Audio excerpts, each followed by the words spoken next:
सोनिया एक बहुत ही सुंदर लड़की थी। उसकी सुंदरता की दुनिया दीवानी थी। वो जहाँ भी जाए 4-5 लड़के उस पर लट्टू हो जाते थे। ऐसे ही उसके कॉलेज में सभी उसके पीछे पागल थे, लेकिन सोनिया को कोई पसंद नहीं आता था। उसे तो एक ऐसा लड़का चाहिए था जो बहुत ही हैंडसम हो, रिच हो और एक बड़ा बिजनेसमैन हो। एक बार की बात है। अरे सुहानी, तेरी बेटी अब बड़ी हो गई है, संभाल कर रखना, कहीं बॉयफ्रेंड के चक्करों में न फंस जाए। ओह डोंट वरी, मेरी सोनिया बड़ी समझदार है, ऐसे वैसे के चक्कर में नहीं पड़ेगी। बस पढ़ाई हो जाए तो मैं सोच रही हूँ शादी करा दूँ उसकी। हाँ, ये भी ठीक है। अच्छा, अगर मेरी बेटी के लायक कोई रिश्ता हो तो बताना। एक रिश्ता है, मिडिल क्लास फैमिली का है, लड़का क्लर्क है। तुम्हारा दिमाग खराब है? मेरी बेटी की शादी वो भी क्लर्क से? कतई नहीं, मेरी बेटी की शादी तो किसी बड़े बिजनेसमैन से करूंगी मैं, इतनी सुंदर जो है वो। अरे तुझे जैसा ठीक लगे। जल कुकड़ी, जलती है मेरी बेटी से। फिर रागिनी मुंह बनाकर वहाँ से चली जाती है।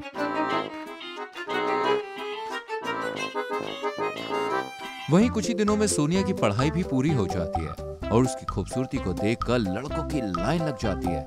लेकिन सोनिया और सुहानी दोनों ही सबको मना कर देती हैं। ना जाने कब मेरी फूल सी बच्ची के लिए कोई अच्छा सा राजकुमार मिलेगा। तभी सुहानी के घर पर रिश्ते वाले आते हैं। सुहानी जी का घर यही है? जी हाँ, मैं ही हूँ। कहिए। मैं काव्या हूँ, रजत वर्मा की माँ। रजत? कौन रजत? माँ, रजत वर्मा, बिगेस्ट बिजनेसमैन टाइकून, जिसके बारे में मैंने आपको बताया था। ओह हाँ, आइए बहन जी, अंदर आइए। आप लोग सब अंदर आइए। आइए ना आंटी जी। दरअसल रजत को आपकी बेटी काव्या बहुत पसंद है, इसलिए हम यहाँ रिश्ते की बात करने आए हैं। ये तो हमारे लिए बहुत सौभाग्य की बात है। सौभाग्य तो हमारा होगा, सोनिया जैसी इतनी सुंदर लड़की हमारे घर की बहू बनेगी। सच में मैं बहुत लकी होऊंगा अगर सोनिया मेरी बीवी बने तो। तभी सोनिया सबको चाय नाश्ता लाके देती है और रिश्ते की बात होती है। दोनों परिवार को रिश्ता बहुत पसंद आता है और सोनिया और रजत की शादी डन हो जाती है। Sonia, you are so beautiful यार। Thank you Rajat baby, I am so glad कि मैं तुम्हारी बीवी बनूंगी। I am too. You know, जब मुझे पता चला ना कि तुम्हारे घर पर रिश्तों की लाइन लगी है तो मैं फौरन अपने पेरेंट्स को लेके आ गया, वरना किसी और से शादी हो जाती तो कैसे रिश्ता होता हमारा। तुम्हारी खूबसूरती को देख के मेरे पेरेंट्स ना बोल ही नहीं पाए। मुझे बहुत अच्छा लगा ये जानकर। अच्छा, वैसे एक बात तो बताओ, तुम इतनी सुंदर हो तो तुम्हें मेकअप की क्या जरूरत है? बिना मेकअप के एक फोटो भेजो ना अपनी। पागल हो गए हो क्या? मेकअप तो लड़की और औरत की जान होती है और तुम उसे उतारने के लिए कह रहे हो? ना बाबा ना। और क्या तुम्हें मेरी खूबसूरती पर यकीन नहीं है क्या जान? अरे ऐसा नहीं है बेबी। तो डन, शादी के बाद ही देख लेना मैं कैसी दिखती हूँ। इसके कुछ ही दिनों के बाद दोनों की शादी का दिन भी आ जाता है और रजत और सोनिया की शादी बड़े धूमधाम से होती है। शादी में जो भी सोनिया को देखता है उसकी तारीफों के पुल बांधते नहीं थकता। और तारीफ करे भी क्यों ना, सोनिया इतनी सुंदर जो दिख रही थी। ऐसे ही शादी संपन्न होती है और बहू घर आ जाती है। मैं तो थक गई बाबा। आ बहू, तेरी नजर उतार दूं, कहीं तेरे सुंदर से चेहरे को किसी की नजर न लग जाए। सुबह से लोग तारीफ ही किए जा रहे हैं। ओ मम्मी जी, अब तारीफ भी तो उसी की होती है जो सुंदर होता है। बात तो सही है बहू, लेकिन ये क्या हर समय तू मेकअप लगाए रहती है? कभी तो मेकअप उतार दिया कर। देख कितना सुंदर चेहरा है, मेकअप से जल जाएगा। यही तो मेरी खूबसूरती का राज है। बात तो आपकी सही है माँ जी, अब तो कल ही उतरेगा मेकअप। वही रात में सुहागरात के समय पति भी सोनिया की सुंदरता को निहारे रह जाता है और उसकी खूब तारीफ करता है।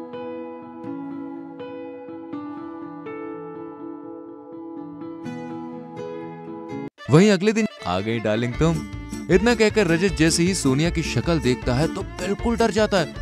भूत भूत, कोई बचाओ मुझे, भूत। जान, मैं हूँ तुम्हारी बीवी। तुम चुड़ैल हो, वो तो अप्सरा है। अरे यार यकीन करो, मैं ही हूँ।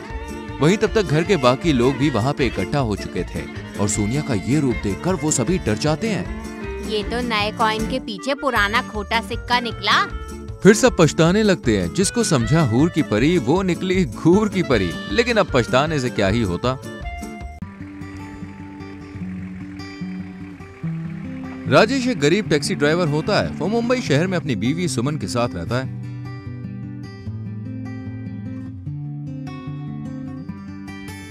सुमन हमेशा उसके गरीब होने पर उसे खूब ताने कसती है और उसे बुरा भला कहती है। मैं तो फंस गई तुम जैसे लंगूर लल्लू गरीब आदमी से शादी करके। अरे मेरी सारी सहेलियों के हस्बैंड एकदम अच्छी अच्छी पोस्ट वाली नौकरियां करते हैं और मेरा पति एक नंबर का झिंगुर है, कुछ काम का नहीं है। ऐसा नहीं है सुमन बेबी, मैं तुमसे बहुत प्यार करता हूँ और तुम्हारे लिए कुछ भी कर सकता हूँ। तो लाओ मेरे लिए एक 9 लाख का हार। क्यों बोलती बंद पड़ गई, सिट्टी पिट्टी गुम हो गई। हाँ जाओ जाओ, तुमसे कुछ नहीं होने वाला है राजेश। राजेश बेचारा बहुत दुखी होता है। काश मैं अपनी सुमन को खुश रख पाता और उसकी सारी ख्वाहिशों को पूरा कर पाता, लेकिन मेरी जेब तो खाली की खाली ही है। फिर एक दिन जब वो शराब पीकर टैक्सी में रो रहा होता है तो वहाँ पर एक हॉट और सुंदर छोटे कपड़ों वाली बूढ़ी शुगर मॉमी आती है। क्या हुआ मेरे शाहरुख खान, तुम रो क्यों रहे हो? चलो मैं तुम्हें जन्नत दिखाती हूँ, जिसे देखकर तुम अपने सारे गम भूल जाओगे। लेकिन वेकिन गया तेल लेने, चलो मेरे साथ। उस औरत का नाम लैला होता है। लैला राजेश को अपने साथ ले जाती है और उसके साथ खूब रोमांस करती है।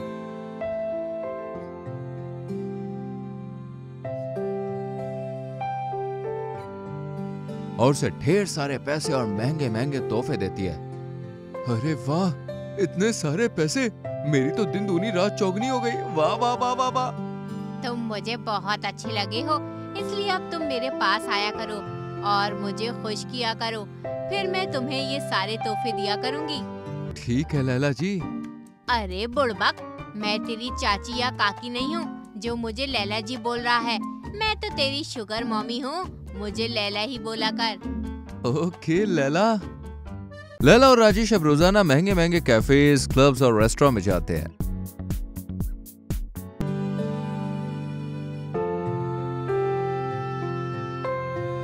और एक हफ्ते में राजेश शुगर मॉमी लैला के कारण अमीर बन चुका था। वो उन सारे पैसों से अपनी बीवी सुमन को वो सब कुछ देता है जो वो हमेशा से चाहती थी। ओह माय गॉड बेबी, तुमने ये 9 लाख का हार, ये गुची के बैग्स, ये पराडा और लुई वुइटन की पर्सेस कहाँ से लेकर आए हो? अरे तुम आम खाओ ना मेरी जान, गुटलियां क्यों गिन रही हो? ये लो, ये 5 लाख रुपए। तुम्हें और लगेंगे तो बता देना। ओके जानू।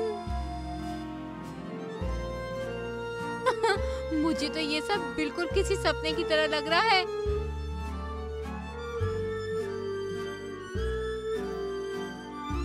लैला और राजेश दोनों के बीच का बॉन्ड दिन पर दिन बढ़ता ही जाता है।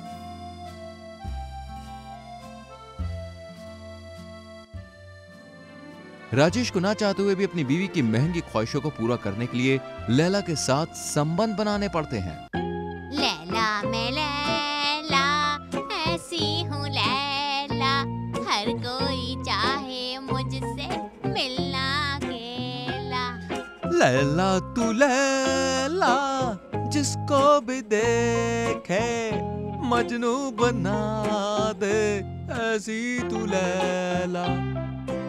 लेकिन एक दिन सुमन की सहेली विनी लैला और राजेश को साथ में डेट करते हुए देख लेती है और वो उनकी तस्वीर खींचकर सुमन को जाके दिखाती है। ये देख सुमन, तेरा पति राजेश एक शुगर मॉमी को डेट कर रहा है।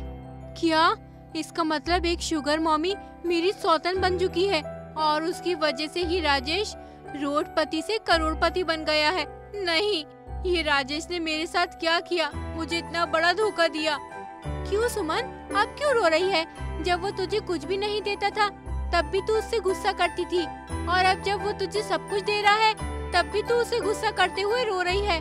उसने ये कदम तेरी वजह से ही उठाया है, तुझे खुश करने के लिए। सुमन को अपनी गलती का एहसास हो जाता है और वो जाकर राजेश से माफी मांगती है। मुझे माफ कर दो राजेश, ये सब मेरी वजह से हो रहा है ना, ताकि तुम मेरी ख्वाहिशों को पूरा कर सको। लेकिन इस सब में मैंने एक बेशकीमती चीज पाली है और वो है तुम्हारा प्यार। मेरे प्यार के खातिर तुमने इतना सब किया ना। माफी मत मांगो मेरी जान, I love you. I love you too baby. Rajesh उस दिन के बाद से शुगर मॉमी को डेट करना बंद कर देता है और सूखी रोटी खाकर ही दोनों मियां बीवी एक खुशहाल जीवन जीते हैं।